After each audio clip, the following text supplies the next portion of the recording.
যাত্রাবাড়ি ঢাকা থেকে আমাদের বোন লিখেছেন যে সবাই শুধু স্বামীর প্রতি স্ত্রীর দায়িত্ব কর্তব্যের কথা বলে।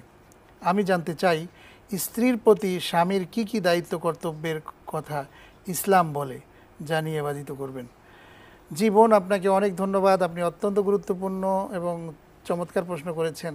আসুন আপনার প্রশ্নের উত্তরটি জানার চেষ্টা করি। যে আমাদের বোন যেটি বলেছেন আসলে যে সবাই স্ত্রীর প্রতি স্বামীর কর্তব্যের কথা মানে বলেন, না শুধু স্বামীর প্রতি স্ত্রীর কর্তব্যের কথা বলেন, সেক্ষেত্রে স্ত্রীর প্রতি কি স্বামীর কর্তব্য নেই? অবশ্যই সেটি আছে। যদি আমাদের প্রিয় বোন জান্নাতুল জুয়াইরিয়াকে ধন্যবাদ জানাচ্ছি সুন্দর একটি প্রশ্ন করার জন্য। আসলে ইসলাম ইজ এ ব্যালেন্সড রিলিজিয়ান। ইসলাম হচ্ছে একটা ভারসাম্যপূর্ণ জীবন ব্যবস্থা। ইসলাম দুই পক্ষকে সমানভাবে দায়িত্ব দিয়েছে। স্ত্রীকে যেমনি স্বামীর আনুগত্যের ব্যাপারে বলেছে, স্বামীকেও কিছু দায়িত্ব দিয়েছে স্ত্রীর প্রতি, এবং সেটি তাকে অবশ্যই পালন করতে হবে। প্রথম যে দায়িত্বটা স্বামী তার স্ত্রীর প্রতি পালন করবে সেটা হচ্ছে মাহার। ওয়া আতুন নিসা সদুকাতিহিন্না নিহলা, তোমরা সন্তুষ্ট চিত্তে স্ত্রীকে মাহার দিয়ে দাও। আমাদের দেশে যেই ট্র্যাডিশনটা, সমাজকে দেখানোর জন্য বিশাল অঙ্কের মোহর নির্ধারিত হয় কিন্তু আদায় হয় না, এটা কিন্তু ঠিক না। স্ত্রী তার স্বামীর পক্ষ থেকে 5 লক্ষ টাকা, 2 লক্ষ টাকা, 10 লক্ষ টাকা স্বামীর ক্যাপাবিলিটি অনুযায়ী যেটাই নির্ধারণ করা হোক, এটা হচ্ছে প্রথম প্রাপ্য। 2 নাম্বার যেটা স্ত্রী পাবে স্বামীর পক্ষ থেকে সেটা হচ্ছে তার এক্সপেন্ডিচার, তার খরচ দেয়া, তার খাবার দাবারের খরচ দেয়া, তার চিকিৎসার ব্যয় ভার বহন করা, অর্থাৎ যত ধরনের খরচ একজন নারীর জীবনের গণ্ডিতে প্রয়োজন হতে পারে তার সবটুকুনি আল্লাহ তাআলা স্বামীর কাঁধের উপর চাপিয়ে দিয়েছে। 3 নম্বর দায়িত্ব হচ্ছে স্ত্রীকে পর্যাপ্ত সময় দেয়া। অনেকে স্ত্রীকে সময় না দিয়ে অন্যান্য জায়গায় সময় কাটায় বা অনেকে দেশের বাইরে চলে যায়, এটাও কিন্তু ইসলামিকলি ঠিক না। এবং ওমরে ফারুক একবার তিনি আওয়ালিল মদিনাতে থাকতেন, মদিনার উঁচু এলাকায়। সারা রাতে তিনি ছদ্মবেশে দেখতেন তার প্রজাদের কী অবস্থা। তো একদিন তিনি ফিরে আসছেন, তিনি শুনতে পেলেন একজন নারী বিছানায় শুয়ে বিরহের গান গাচ্ছে যে আমার রাত তো ফুরাচ্ছে না, তুমি কোথায়।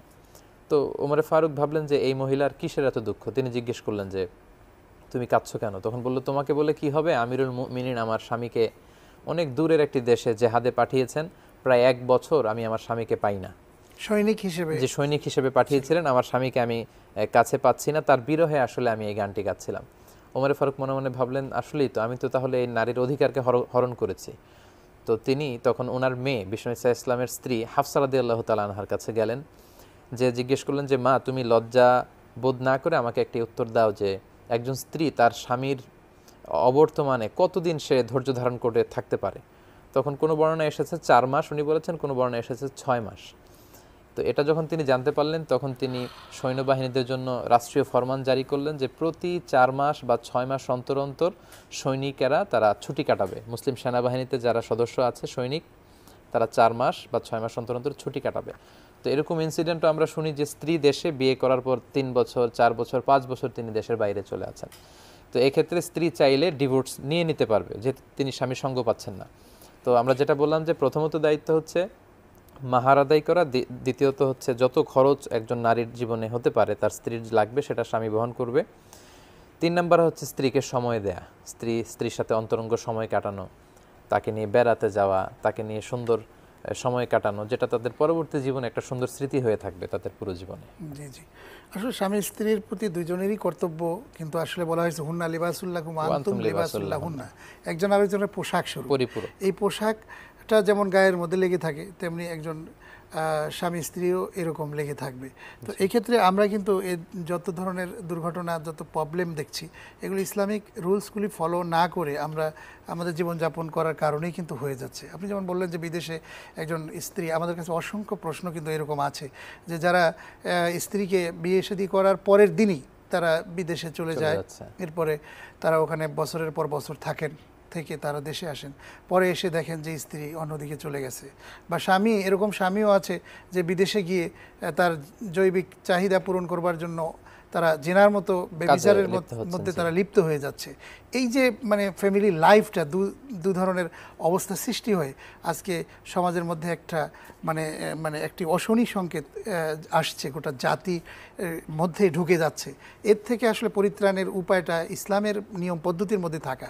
এক্ষেত্রে একদম কতদিন স্ট্যান্ডার্ড নিয়মটা কি, কতদিন একটা স্বামী স্ত্রী এরকম আলাদা থাকতে পারবে এরকম?